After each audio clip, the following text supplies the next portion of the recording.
Okay, in this video we're going to look at the multiple samples design, or the crossover design. In essence, we're looking at the types of designs where what you have are two sets of data, two samples of data, and these data are related. So they've either come from matched pairs, or they've come from a single group that you may have measured at different time points, or what you've done is an experimental design with a crossover structure to it, such that both one group has engaged in both experimental conditions. Either way, you've got two samples of data and these are related to one another. Now, what we're going to do is we're going to open up our data set from the examples, and we're going to use the paired t-test sample data set here. So let's open that up. Now what you can see is what we have is data for a number of individuals who have clearly undergone some sort of dietary intervention. We've got pre-diet body mass, and then we've got post 4 weeks diet body mass.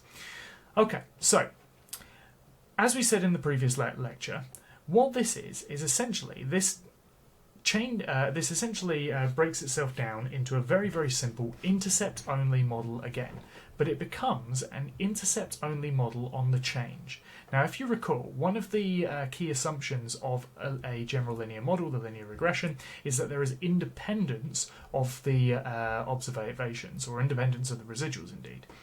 Now, obviously, there is a relation between each of these. So each row refers to a given individual, and so one person's data is going to be more closely related to their post data will be more closely related to their own pre-data than others. There will be a relationship between these two variables. So we can't necessarily use both of these in a linear regression model. We would have to use much more fancy models to include them both like that. But what we can do is if we calculate the change on these, then we no longer have that issue of dependence or relation between the two observations. So let's go ahead and do that.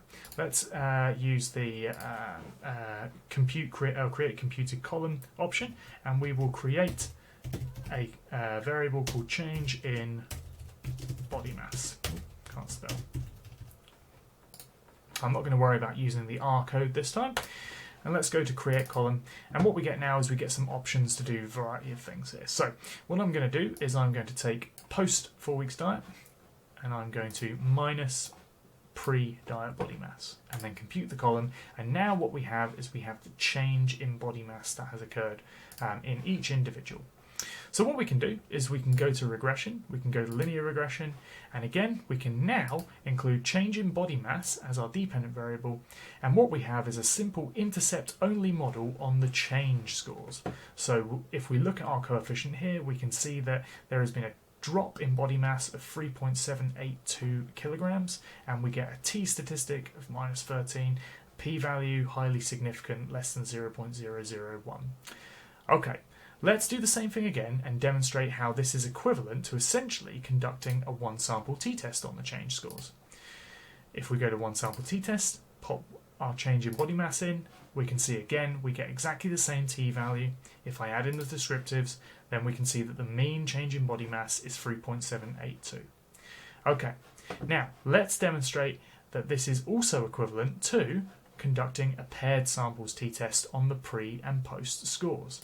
So if we go to t-tests and go to paired samples t-test, and now what we do is if we add in first the post score, then we add in the pre-score, you'll see that we get again exactly the same t-statistic. We get exactly the same p-vat value.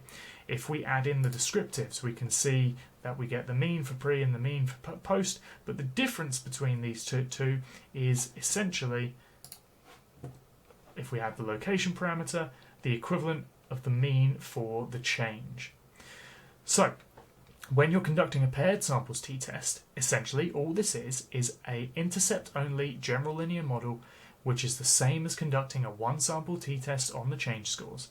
So if you have paired data and you do this, conceptually that's all that the analysis is doing. Again, we can make some nice plots to demonstrate this, and again I would jump straight to the rain cloud plots. If we go to rain cloud plots, we can get a nice paired plot here, so it actually shows a line between each of the pairs of data. You get the two distributions and you get two box plots as well. And we can also create a rain cloud difference plot. So we can create a plot showing each of the change scores for the individuals and look at how that differs from 0. So again, this all becomes nice and easy to conceptually understand once you start to realise the equivalence between the general linear model and all these various different kinds of tests. All these tests are just special cases of that general linear model.